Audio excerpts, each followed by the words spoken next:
The Feds just cut rates. So why did mortgage rates actually go up? If you're in Southwest Florida thinking of buying or selling, or anywhere really, this is the question everyone's asking me right now. Most people assume when the Feds cut rates, your mortgage automatically gets cheaper. But that's not how it works. In today's update, I'm going to break down the latest housing data from Lee County in Southwest Florida, and more importantly, explain in plain English why mortgage rates often move in the opposite direction of the Feds. By the end of this video, you'll know exactly what's driving mortgage rates right now and what it means if you're buying or selling or investing in our market here in Southwest Florida. My name's Ed Zoller. I've been a real estate agent over 25 years, and I'm here to give you the data. Want to get straight to it because I got a lot to go over, so hope you'll enjoy the video. So we come straight to inventory and supply. And something to note, supply went down. Now on this graph, I have pinpointed September every single time. And look at how, all the way back to January 2016, how September is always the bottom. And then what does it do? It goes up. And then it goes and peaks out, and then it goes right back down to the bottom. And again in 2017, 2018, 2019, every time inventory bottomed out where there was less inventory to choose from, it was always in September. And what does it do? It always goes up. And it builds all the way to January, which is the peak of all of these mounts. Now, during COVID, that craziness, and this is why we're in the trouble we're in right now. COVID kind of messed the whole thing up, and we just lost inventory due to COVID and people being afraid. But then look what happened. It started to get back on track. After September in 2023, inventory went up. After September in 2024, inventory went back up. And then lo and behold, look at this nice little mound, like we're getting back into the rhythm again. And here we are in September, and it's kind of flattening out. We only lost 3%, so inventory did go down in September. So it's kind of leveling off because last month we lost a whole bunch. This is a very steep graph all the way this summer, and September kind of sloughing off where we only lost 300 homes compared to the 680 last month that we lost in inventory. That is 6 consecutive drops, and if you measure all these graphs out, it is always 6 months down, 6 months up, 6 months down, and on it goes. But this time around, this is the most amount of inventory, over 10,000 units for sale that we've ever had in September. So it did go down, that's a positive, but having the most inventory that we've ever had in any September is not a positive. So just something to think about when you're thinking about all the inventory that's out there. More inventory means more competition and more better pricing for buyers out there. Of the 10,246 for sale, 65% as always are going to be homes, 21% are condos, and the rest of them are townhomes and villas. Of this inventory of 10,247 though, 1,943 of the existing inventory are new constructions. That is a 2% drop from last month. That is a second consecutive month this number has dropped since the beginning of the year. Now that's the only time that number has dropped because it's skyrocketed. But having 1,943 new constructions for sale, and then you'll notice in the graphs future, they're actually a little bit more than that. I'll explain. But this is a trend. Can we go for 3 where the builders are starting to run out of inventory? Now, don't get me wrong. 1,900 homes, a lot of inventory to sell. So where did the 300 homes go, though? Since the market doesn't seem like it's that crazy in the summertime, well, we actually lost 1,700 homes due to withdrawn, expireds, and terminateds. So if you lose 1,700, but overall you only lost 300, that means 1,400 homes came on the market with only, and you'll notice in the demand, we didn't even sell that many of them. But there's a lot of people out there who are starting to give up on this market. Sellers who are just withdrawing, which means that they're quitting on trying to sell their home, but the agent still might hijack that home to say, hey, you promised me a year and it's not a year yet, so they withdraw it. Expired means, hey, if they had it for a year, it went an entire year and they failed to sell it. And terminated just means they completely canceled the entire contract of that home. 263 of those 1,700 homes were new constructions. And that's a kind of a very high number when you think about a builder building a home. And only 15 of those 200 plus were national builders, which means the mom and pops are struggling to sell their homes. Whether they're going to try to rent it to get some of their money back, but if they built in 2022-3 or any year after COVID, they're probably upside down on their house. And so what I'm starting to see now is 2 words you never thought would ever go together: Short sale new construction is actually a thing. A builder wants to sell it and wants to have the bank eat the short that they have on that home. If they bought it and built it for $300,000 and they can only get $250,000 for it, well, who's going to eat the $50,000? They want the bank to do it. Most of the time that becomes a foreclosure, but we'll get to that. I don't have data for that, but that is something I'm starting to see, and that explains maybe why some of these builders are just giving up on this market. Our demand, super, super low. And graphing this all the way since COVID, you can see all of these lower highs. I'm now assuming that you guys have watched my videos before, but let's say you haven't, and you want to know what this really means. You can see this is a very methodical market. Our sales went down 14% this month. That's a huge chunk of sales loss. That means we have very, very low demand. But let's go back all the way to 2021. Super high demand, but then the next year in that same month, but 1 year later, it made a lower high and then a lower high again. And you got to think, these are all the same month. March and April are our busiest demand of homes for closed sales because all the snowbirds come, but they don't in November, but they already bought a home. The new people buying homes here, and as we've been every single year, and even before that, that's our season. We always have record demand, which if you're a buyer, you don't want to be when all the buyers are here. But look at how low these highs are all going. And then look at how each low is lower in every single month. And lo and behold, and this is in January when we hit our low, and March, April when we hit our high. This year in 2025, January, that was the lowest sales in a January for 40 years. And every month after that, because it didn't really go up that much, it didn't even break my little trend line that I've drew here, it is the lowest month. Like this September, 847 sales, nothing compared to our long-term average of 1,700 sales a month. 847 sales is the lowest sales we've ever had in September. That's 5 consecutive drops in sales volume. But we expected that because we watch these graphs, we look at the data and say, doesn't it always go down from the peak of March, April all the way until January? Well, absolutely it does. Little blips here and there, and I thought because a couple months, there were some blips in September, we might get that little September push, but no. And especially last month's data showed that we had an uptick of pending sales. We'll get to that, but actually equaled lower sales as we're making our way back towards hopefully not breaking 40-year lows. But for this, compared to our long-term average, we are 49% lower than even our average is, even though it's supposed to be slow. At the time of writing this, interest rates are at 6.38%, which is much lower than the 6.52 that was last month. So interest rates did go down. This is before the Feds did any kind of thing here, and I'll explain what the Feds did and then why you're clicking this video.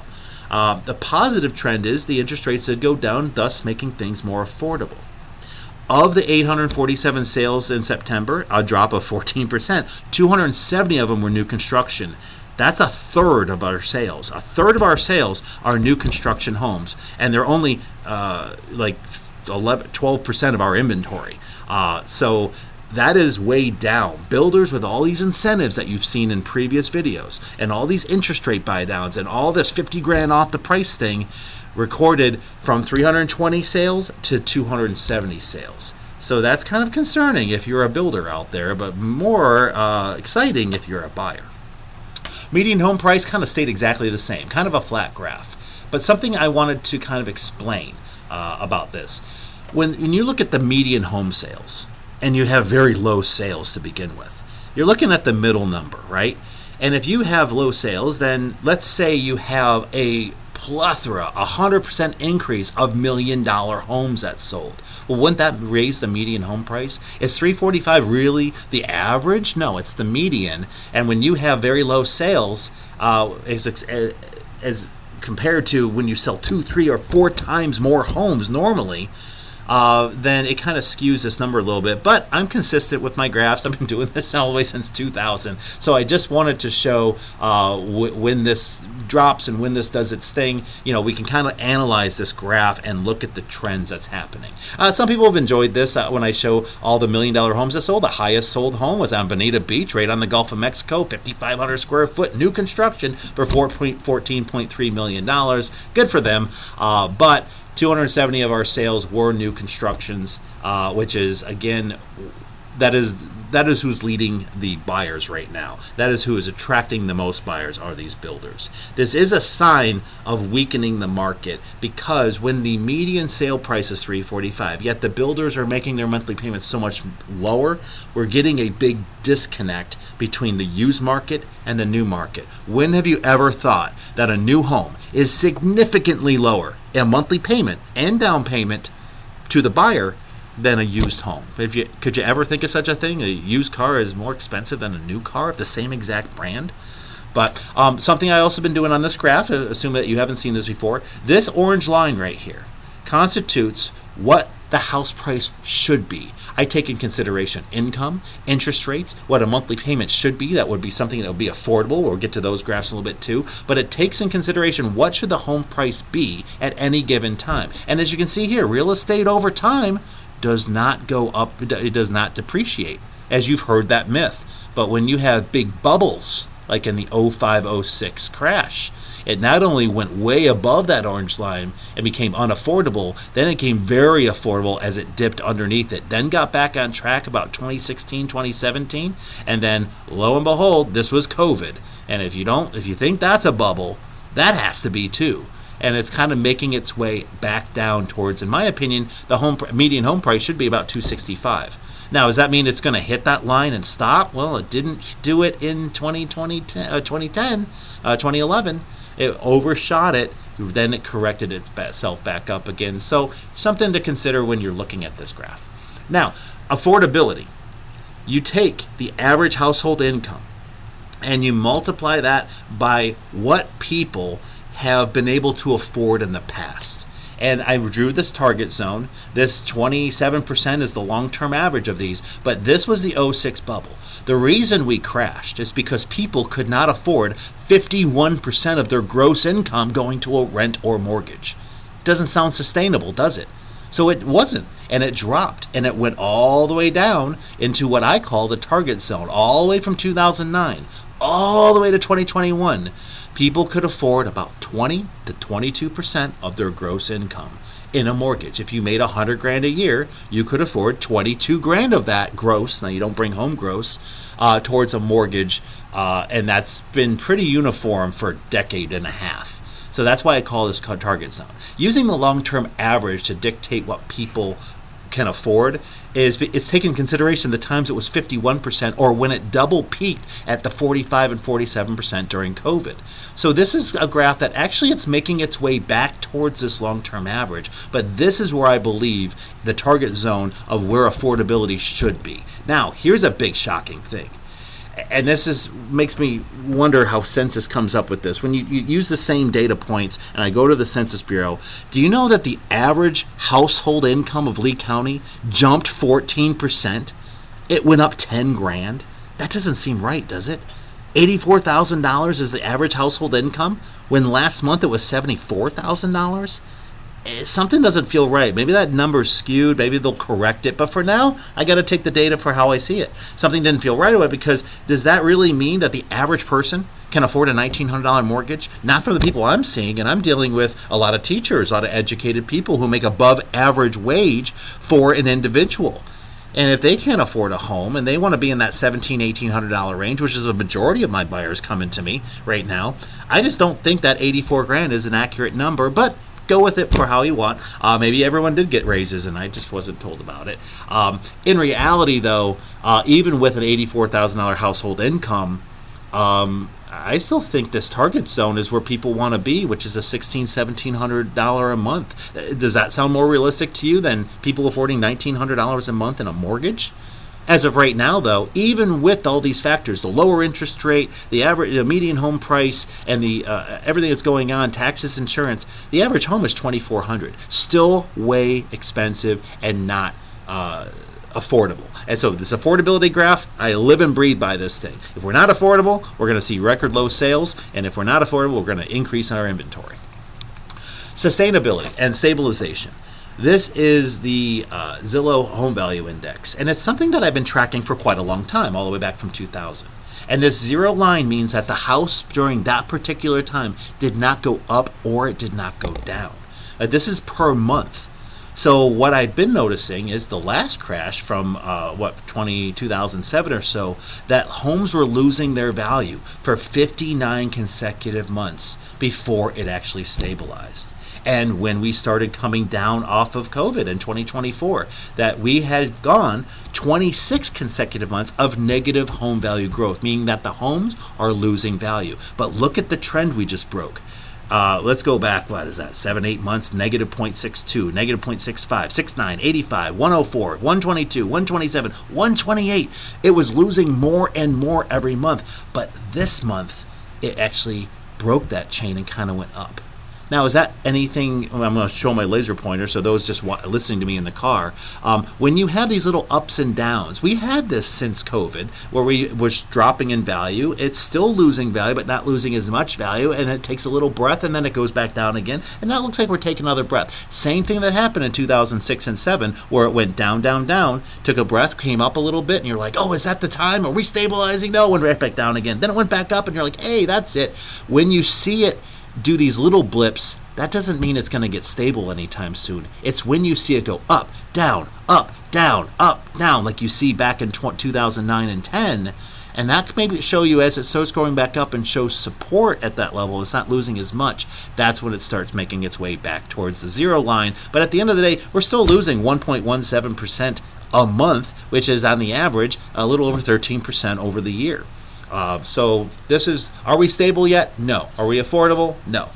So it's whether you're a pessimist or an optimist on how you look at this graph. Optimists would say, hey, it broke a trend. That's positive. But a pessimist will say it's still losing 1.17% every single month. That's not good. So let's move on to the next one. So let's just compare month to month, comparing September 1st to October 1st. We lost 2% of inventory from 10,600 to 10,200. Our solds went down 14% from almost close to 1,000 home sales down to under 900 or 847. The big one I look at with this, though, is the pending sales. Now, if you remember last month's video, this wasn't 1441 pending sales was an uptick from the previous month, which I thought maybe that's our September. Maybe our sales will be a little bit higher, but it wasn't. We actually lost 14% of that. So 1,400 pending sales equated to 847. So let's think a little logic here. What's an 8% drop of pending sales? 1,300 pending sales should equal less than 850, which means our sales volume is going to go down. Another shocking thing was new constructions. We had 1,972, but at the time of writing this, we had 2,051. We've actually broke the 2,000 mark again, which means that builders have more inventory than they had the previous month, up 4%. Average time on the market, it climbed to 90 days, which means the average person is selling their home in 3 months by the time they go under contract.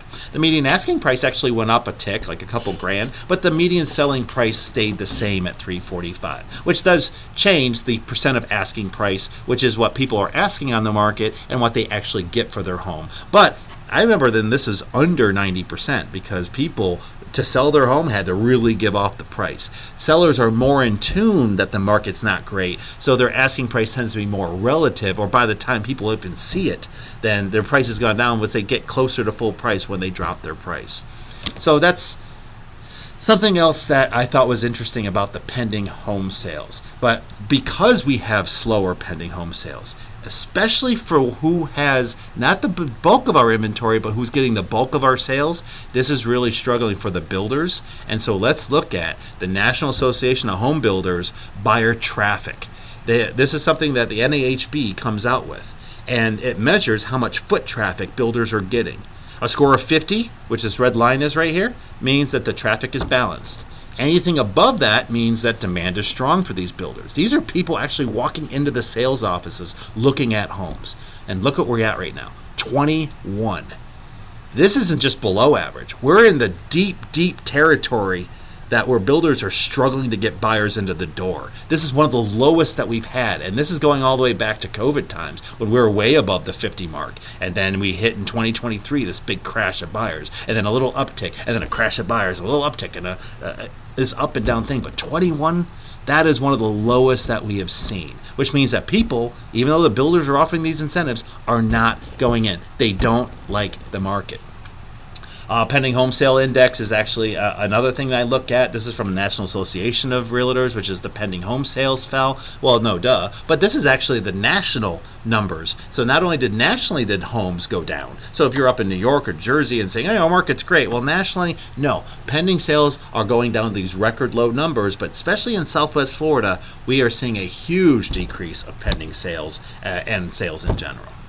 So everybody clicked on this because I talked about the Feds cut the rates. So what happened? So what I did is I took a graph of this is FHA loans, and I just said this is the interest rate, this blue line here, and I marked in red the minute the Feds cut the rates, the day that they cut the rate. Look at the trend here. If they cut the rate here, look to the left, look to what happened before that. Do you see how interest rates bottomed? That's because before they cut the rate, they talk about cutting the rate, which means that the rate cut is already built into it. If they're talking about cutting a quarter point, and they do, then you think it would stabilize, but it doesn't. It drops, goes back up, and then the day they cut it, what happened? Interest rates went up. Let's look at the end of 2024 in December. What happened? They talked about it. The rates plummeted down, a good 3/8 of a point, hit a bottom, and then they cut the rate, and what happened? Huge shoot up, where it actually went from almost a little over 6.5% to 7.25%. And then the Feds didn't do anything this whole year. And look at what interest rates did. Pretty much a peak of right in the average around 7, little high 6s, 7%. And then it started going back down again. And then what happened? They talked about it in September. Then it plummeted before they cut. They did their cut, and what happened? No big shock. Interest rates went up. And to describe why this happens, you have to understand that the Feds, they don't affect the mortgage rates. The 10-year Treasury bond does. And if those of you who don't know what a 10-year Treasury bond is, which I put at the time of writing this, what the Treasury note is, this is where that you buy a bond, a very safe bond from the United States, and says, hey, I'll put my money here for 10 years, and I want a guaranteed 4.14% interest rate or 1.145% interest rate on my money. So I can have safety against the market, against inflation, against the stock market, all that good stuff. I like bonds. Bonds are safe. They're not sexy. They're not crypto. They're not, day trading. They are safe money for people to try to keep ahead of this market. And so when the 10-year Treasury goes up, then interest rates go up. And if the 10-year Treasury goes down, then the interest rates go down. So this is what you have to understand. The mortgage rates track the 10-year Treasury yield. When Treasury yields rise, mortgage rates do, and mortgages are riskier than Treasuries. If you had money, like a couple $100,000, and you could give somebody a house mortgage, or you can get a safe Treasury, investors demand higher returns because mortgages are riskier. And so what you want is the banks have to charge above what this 10-year Treasury note is, because they are riskier to the person. So then I'm going to try to break this down more in layman's terms, but one way of simplifying it is higher inflation, higher interest rates. Okay, that makes sense, right? The lenders raise the rates to protect the value of their money. And then you have a Federal Reserve policy. The Feds control the federal fund rate. That's what they cut. And that's what banks pay to borrow money from other banks, not you borrowing from a bank to get a loan on a mortgage. So overall economy and jobs, strong economy, low unemployment, higher demand for loans, higher rates. Weak economy, lower demand, rates often fall. And so interest rates are kind of opposite of what you think. So when the Feds cut the rates go the short-term rate, then that's talking about the bonds, and so it's all kind of related. But don't think because the Feds cut the rate, they're not cutting the mortgage rate, and that's a big myth that people think out there. So let's look at the 10-year Treasury graph. And if you've stayed this long, bear with me on this one. I got two sides to this, the left and the right?